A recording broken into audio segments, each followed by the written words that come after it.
Halo Sobat Saferian, perkenalkan nama saya Lusa Safira Jamur, saya dari kelas 10H. Nah, di sini saya akan menjelaskan materi tentang lembaga sosial. Langsung saja ya teman-teman. Pertama-tama, saya akan menjelaskan pengertian lembaga sosial.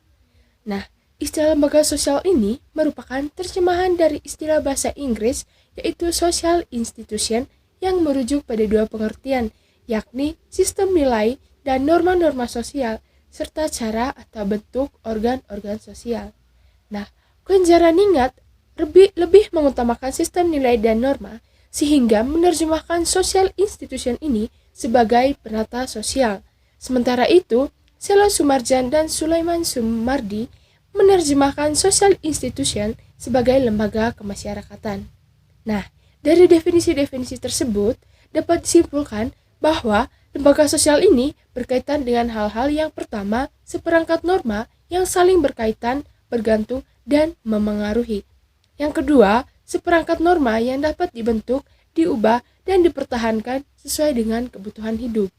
Yang ketiga, seperangkat norma yang mengatur hubungan warga masyarakat agar dapat berjalan dengan tertib dan teratur. Nah, selanjutnya saya akan menjelaskan proses pertumbuhan lembaga sosial. Jadi, proses sejumlah norma menjadi lembaga sosial ini disebut pelembagaan atau institusionalisasi. Nah, proses tersebut memakan waktu yang lama dan juga melalui internalisasi atau penyerapan dalam kebiasaan masyarakat. Nah, secara garis besar, timbulnya lembaga sosial ini dapat diklasifikasikan ke dalam dua cara. Yang pertama, secara tidak terencana. Nah, secara tidak terencana ini artinya lembaga sosial tersebut itu lahir secara bertahap atau berangsur-angsur dalam praktik kehidupan masyarakat. Yang kedua, secara terencana. Secara terencana ini artinya lembaga sosial muncul melalui suatu perencanaan yang matang oleh seseorang atau sekelompok orang yang memiliki kekuasaan dan wewenang. Selanjutnya, saya akan menjelaskan fungsi lembaga sosial. Jadi yang pertama, fungsi manifest atau nyata. Nah, fungsi manifest atau nyata ini adalah fungsi lembaga sosial yang disadari dan menjadi harapan banyak orang. Contohnya lembaga keluarga. Nah, lembaga keluarga ini berfungsi sebagai tempat sosialisasi nilai-nilai dan norma-norma yang berlaku dalam masyarakat. Yang kedua, fungsi laten. Nah, fungsi laten ini adalah fungsi lembaga sosial yang tidak disadari dan bukan menjadi tujuan utama banyak orang. Atau dengan kata lain, fungsi laten adalah fungsi yang tidak tampak di permukaan dan tidak diharapkan masyarakat tetapi ada. Contohnya dalam lembaga pendidikan. Nah, fungsi laten lembaga pendidikan ini dapat mengurangi tingkat pengangguran karena anggota masyarakat sudah memperoleh pendidikan yang formal. Selanjutnya saya akan menjelaskan karakteristik lembaga sosial. Nah, yang pertama memiliki simbol sendiri. Artinya, setiap lembaga sosial ini harus memiliki lambang atau simbol yang berupa gambar tertentu untuk makna, tujuan, dan fungsi dari lembaga sosial tersebut. Contohnya, lambang timbangan sebagai simbol penata hukum dan lambang Tut Wuri Handayani pada lembaga Kementerian Pendidikan Republik Indonesia. Karakteristik yang kedua memiliki tata tertib dan tradisi. Nah, artinya lembaga sosial ini memiliki aturan, tata tertib, dan tradisi yang bentuknya tertulis maupun tidak tertulis sebagai pedoman setiap anggota masyarakat di dalamnya. Contohnya, aturan di dalam lembaga keluarga untuk menghormati orang yang lebih tua, dan lembaga pendidikan yang memiliki aturan wajib yang harus dilakukan oleh semua anggota sekolah. Karakteristik yang ketiga, usianya lebih lama. Nah, artinya lembaga sosial ini memiliki umur yang lebih lama dibandingkan dengan masyarakat di dalamnya. Lembaga sosial tidak mudah berubah atau berganti dan dibuktikan dari banyaknya penata sosial yang diwariskan dari generasi ke generasi. Contohnya dalam lembaga keluarga. Nah, dalam lembaga keluarga ini, budaya mudik atau tradisi pulang kampung dilakukan dari dulu hingga sekarang. Karakteristik yang keempat, memiliki alat kelengkapan. Artinya, lembaga sosial berperan sebagai sarana prasarana yang dapat membantu mewujudkan tujuan lembaga sosial tersebut. Contohnya, lembaga ekonomi. Nah, lembaga ekonomi ini membutuhkan alat untuk menjalankan kegiatan ekonomi dan produksinya. Karakteristik yang kelima, memiliki ideologi. Nah, artinya lembaga sosial ini harus memiliki ideologi untuk menjadi acuan cara berpikir dan tujuan dari lembaga tersebut. Karakteristik yang keenam, memiliki tingkat kekebalan atau daya tahan. Artinya, lembaga sosial ini terbentuk dalam waktu yang lama dan juga bertahan dengan lama. Selanjutnya, saya akan menjelaskan tipe-tipe lembaga sosial menurut John Lewis Gillin dan John Philip Gillin. Yang pertama, berdasarkan sudut perkembangannya. Yang pertama, Crash Cave Institution, yaitu lembaga sosial yang secara tidak sengaja tumbuh dari adat istiadat masyarakat. Yang kedua, Enacted Institution, yaitu lembaga sosial yang sengaja dibentuk untuk mencapai tujuan tertentu. Yang kedua, diambil berdasarkan sudut sistem nilai yang diterima oleh masyarakat. Yang pertama, Basic Institution. Basic Institution yaitu lembaga sosial yang penting untuk memelihara dan mempertahankan tata tertib dalam masyarakat. Contohnya, keluarga, sekolah, dan negara. Yang kedua, Subsidiary Institution, yaitu lembaga sosial yang berkaitan dengan hal-hal yang dianggap oleh masyarakat itu kurang penting. Contohnya, rekreasi dan klub olahraga. Yang ketiga, berdasarkan sudut penerimaan masyarakat. Jadi yang pertama, Approved dan Sanctioned Institution, yaitu lembaga sosial yang diterima oleh masyarakat. Contohnya lembaga kesehatan, lembaga transportasi, dan lembaga perdagangan. Yang kedua, Unsanctioned Institution, yaitu lembaga sosial yang ditolak masyarakat meskipun masyarakat tidak mampu memberantasnya karena alasan tertentu. Contohnya perjudian, tindakan korupsi, pelacuran, dan kejahatan. Yang keempat diambil berdasarkan sudut penyebarannya, yaitu yang pertama General Institution, yaitu lembaga sosial yang dikenal dan diterima oleh sebagian besar masyarakat dunia. Contohnya lembaga hukum dan lembaga agama. Yang kedua, Prescribed Institution, yaitu lembaga sosial yang hanya dikenal oleh masyarakat tertentu. Contohnya Sunda Wiwitan. Nah, Sunda Wiwitan ini milik masyarakat Baduy yang dimana percayaan ini dipraktikkan hanya di daerah tersebut. Yang kelima, berdasarkan sudut fungsinya, yaitu yang pertama Operative Institution, yaitu lembaga sosial yang berfungsi menghimpun pola-pola atau cara-cara yang diperlukan untuk mencapai tujuan dari masyarakat yang bersangkutan. Contohnya perindustrian, perseroan, perusahaan, dan klub-klub olahraga. Yang kedua, Regulative Institution, yaitu lembaga sosial yang bertujuan mengawasi adat istiadat atau tata kelakuan yang ada dalam masyarakat. Contohnya kejaksaan, pengadilan, dan Mahkamah Agung. Selanjutnya, saya akan menjelaskan jenis-jenis lembaga sosial. Yang pertama, lembaga keluarga. Jadi, keluarga merupakan unit sosial terkecil yang terdiri atas ayah, ibu, dan anak. Pertama-tama, saya akan menjelaskan proses terbentuknya keluarga. Pada umumnya, keluarga terbentuk melalui perkawinan yang sah menurut agama, adat, atau pemerintah dengan proses yang pertama diawali dengan adanya interaksi antara pihak pria dan wanita. Yang kedua, interaksi dilakukan berulang-ulang lalu menjadi hubungan sosial yang lebih intim, kemudian terjadi proses perkawinan. Yang ketiga, sesudah terjadi perkawinan, terbentuklah keturunan, kemudian terbentuklah keluarga inti. Yang kedua, tujuan perkawinan. Nah, yang pertama, tujuan perkawinan yang pertama itu untuk mendapatkan keturunan. Yang kedua, untuk meningkatkan derajat dan status sosial seseorang, baik pria maupun wanita. Yang ketiga, mendekatkan kembali hubungan kerabat yang sudah menjadi renggang. Dan yang keempat yaitu agar harta warisan tidak jatuh ke tangan orang lain. Yang ketiga, bentuk-bentuk perkawinan. Jadi yang pertama, bentuk perkawinan menurut jumlah suami atau istri. Yang pertama, monogami, yang dimana mono ini berarti satu dan gamos berarti kawin. Jadi monogami ini yaitu perkawinan antara satu orang laki-laki dan satu orang perempuan. Yang kedua, poligami. Nah, yang dimana poligami ini artinya banyak. Jadi poligami yaitu perkawinan antara satu orang laki-laki atau wanita dan lebih dari satu orang wanita atau laki-laki. Atau dengan kata lain, poligami berarti beristri atau bersuami lebih dari satu orang. Nah, poligami sendiri ini dibagi menjadi dua, yaitu yang pertama poligini. Nah, poligini ini yaitu seorang laki-laki beristri lebih dari satu orang wanita.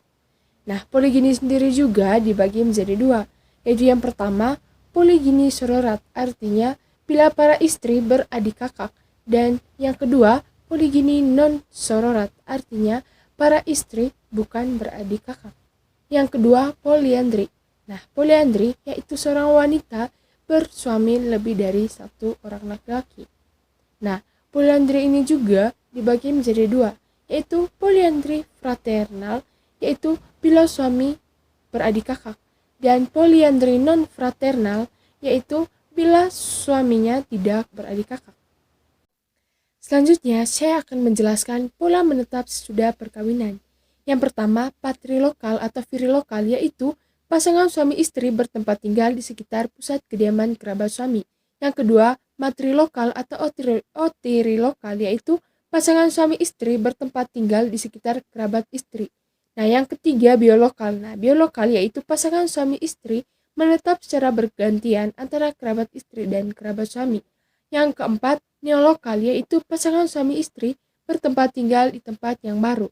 Yang kelima, akun fulokal yaitu pasangan suami istri menetap di rumah saudara laki-laki ibu atau paman. Yang keenam, netalokal yaitu pasangan suami istri tidak tinggal di tempat yang sama tetapi tidak tinggal di tempat lahirnya masing-masing dan hanya bertemu untuk waktu yang relatif pendek. Dan yang ketujuh, utrolokal yaitu pasangan suami istri bebas menentukan tempat tinggalnya. Dan yang ke-8, common lokal yaitu pasangan suami istri bertempat tinggal dalam kelompok yang terdiri dari orang tua dari kedua belah pihak. Selanjutnya, saya akan menjelaskan fungsi keluarga. Jadi yang pertama, fungsi reproduksi, yang kedua, fungsi sosialisasi, yang ketiga, fungsi afeksi atau kasih sayang, yang keempat, fungsi ekonomi, yang kelima, fungsi pengawasan sosial, yang keenam, fungsi proteksi atau pelindungan, dan yang ketujuh, fungsi pemberian status. Selanjutnya, saya akan menjelaskan susunan keluarga. Yang pertama, bentuk keluarga bilateral. Nah, keluarga bilateral atau cognatic diskin menghitung hubungan keluarga melalui pihak ayah maupun ibu. Nah, beberapa sistem bilateral diantaranya yang pertama, prinsip ambilineal atau optatif diskin, yaitu menghitung garis kekerabatan melalui pihak ayah atau melalui pihak ibu. Yang kedua, prinsip konsentris, yaitu menghitung garis keluarga sampai suatu jumlah tertentu. Yang ketiga, prinsip primogenitur, yaitu menghitung garis keluarga melalui ayah atau ibu yang usianya tertua saja. Dan yang keempat, prinsip ultimogenitur, yaitu menghitung garis keluarga melalui ayah atau ibu yang usianya termuda saja, atau sering kita sebut bungsu. Selanjutnya, saya akan menjelaskan susunan keluarga yang kedua, yaitu keluarga unilateral atau unilineal. Nah, keluarga unilateral ini menghitung garis keluarga dari satu pihak saja, yaitu dari garis ayah dan ibu. Nah, dari garis ayah ini disebut patrilineal, sedangkan dari garis ibu disebut matrilineal. Yang keempat, saya akan menjelaskan unsur lembaga keluarga. Jadi yang pertama diambil dari pola perilaku, di antaranya afeksi, kesetiaan, tanggung jawab, rasa hormat, dan kepatuhan. Yang kedua, budaya simbolis, yaitu mas kawin, cincin kawin, busana pengantin, dan upacara. Yang ketiga, budaya manfaat, yaitu rumah, apartemen, alat rumah tangga, dan kendaraan. Dan yang keempat, kode spesialisasi, yaitu izin kawin, kehendak, keturunan, dan hukum perkawinan. Serta yang kelima, ideologi, yaitu cinta kasih, kasih sayang, keterbukaan, familisme, dan individualisme. Nah, jenis lembaga sosial yang kedua yaitu lembaga pendidikan. Nah, lembaga pendidikan adalah lembaga atau tempat berlangsungnya proses pendidikan dengan tujuan mengubah tingkah laku individu ke arah yang lebih baik melalui interaksi dengan lingkungan sekitar. Yang pertama, fungsi lembaga pendidikan. Yang pertama, fungsi manifest atau nyata, yaitu yang pertama mempersiapkan anggota masyarakat untuk mencari nafkah. Yang kedua, mengembangkan bakat perseorangan. Yang ketiga, melestarikan kebudayaan. Dan yang keempat, menanamkan keterampilan.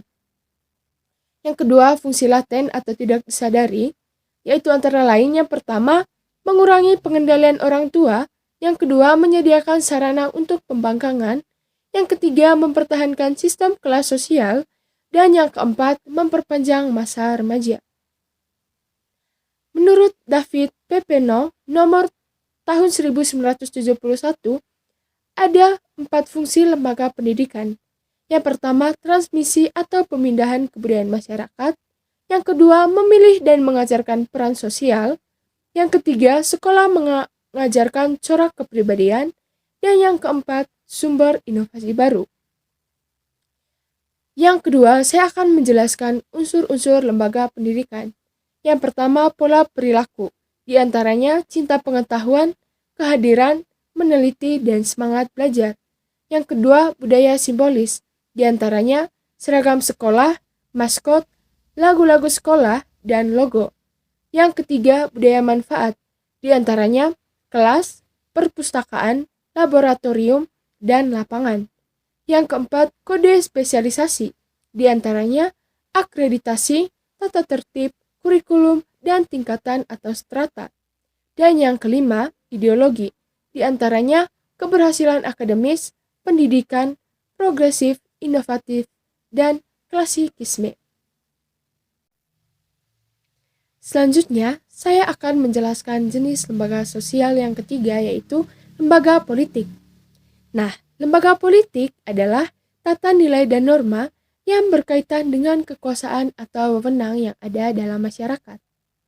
Lembaga politik ini berkaitan dengan masalah-masalah bentuk negara, bentuk pemerintah, dan bentuk kekuasaan, serta sistemnya. Yang pertama, saya akan menjelaskan bentuk negara. Bentuk negara ini terdiri dari, yaitu yang pertama, negara kesatuan. Negara kesatuan adalah negara yang hanya memiliki satu pemerintahan, satu parlemen, satu lembaga peradilan, dan satu konstitusi. Yang kedua, negara federasi. Negara federasi ini adalah negara di dalam negara atau sering kita sebut negara bagian. Selanjutnya, saya akan menjelaskan yang kedua, bentuk pemerintahan. Jadi, bentuk pemerintahan ini terdiri dari yang pertama, republik. Nah, republik adalah bentuk pemerintahan yang dipimpin oleh seorang presiden. Yang kedua, monarki.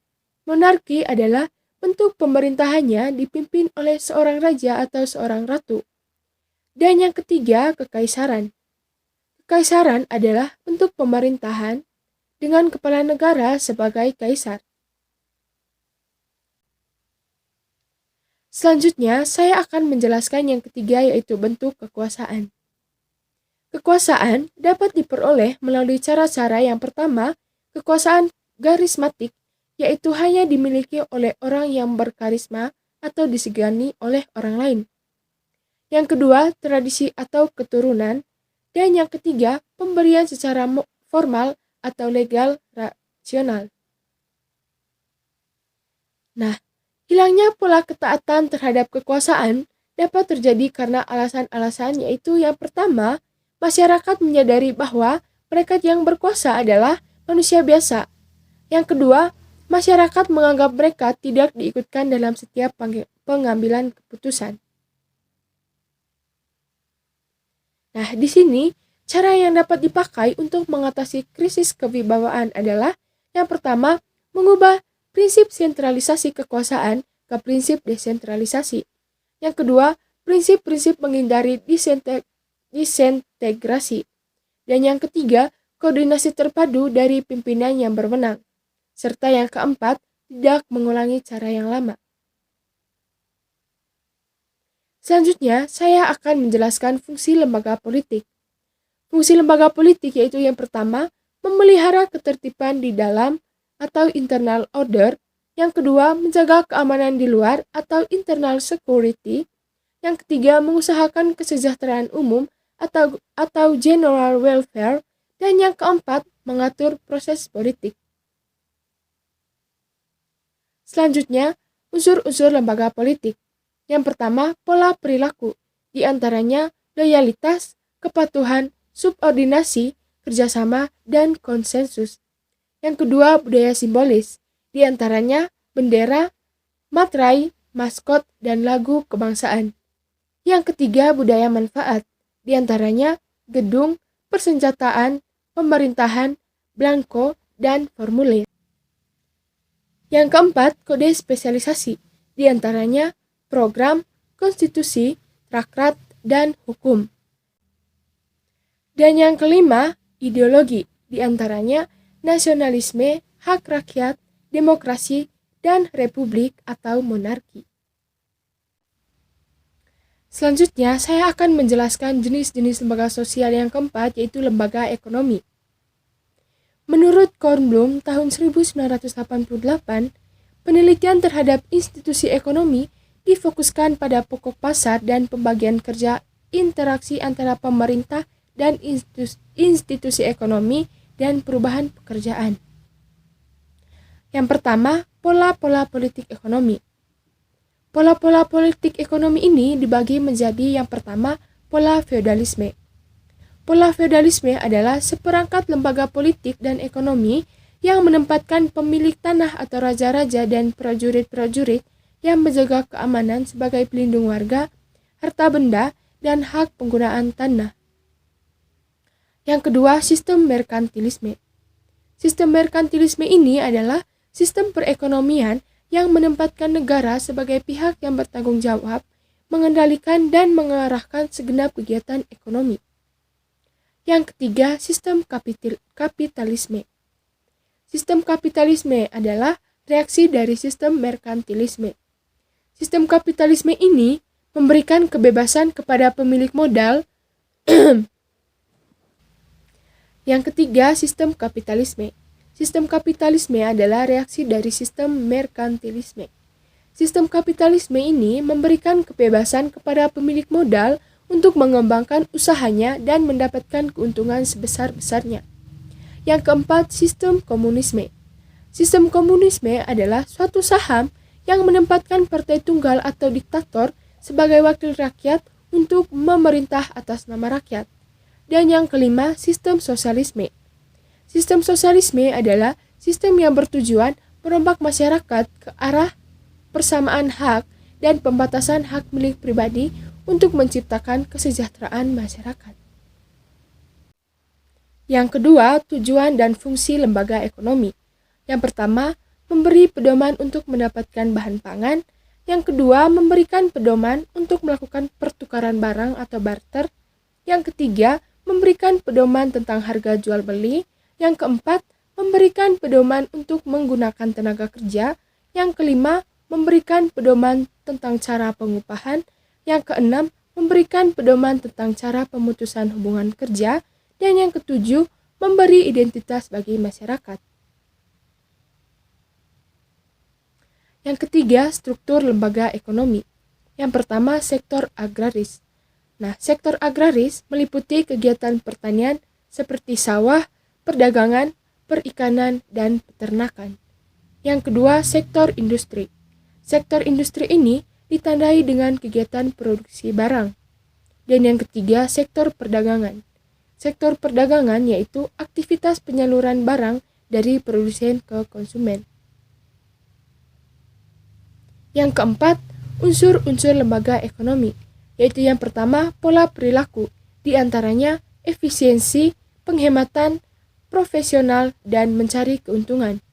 Yang kedua, budaya simbolis, di antaranya merek dagang, hak paten, slogan, dan lagu komersial. Yang ketiga, budaya manfaat, di antaranya toko, pabrik, pasar, kantor, belangko, dan formulir.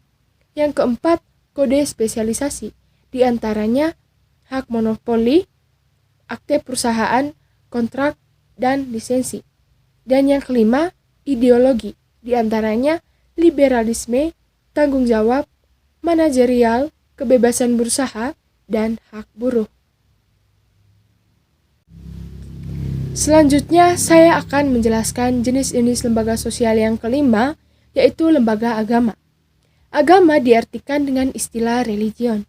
Menurut Durkheim tahun 1966, agama adalah suatu sistem terpadu yang terdiri atas kepercayaan dengan praktik yang berhubungan dengan hal yang suci atau sakral.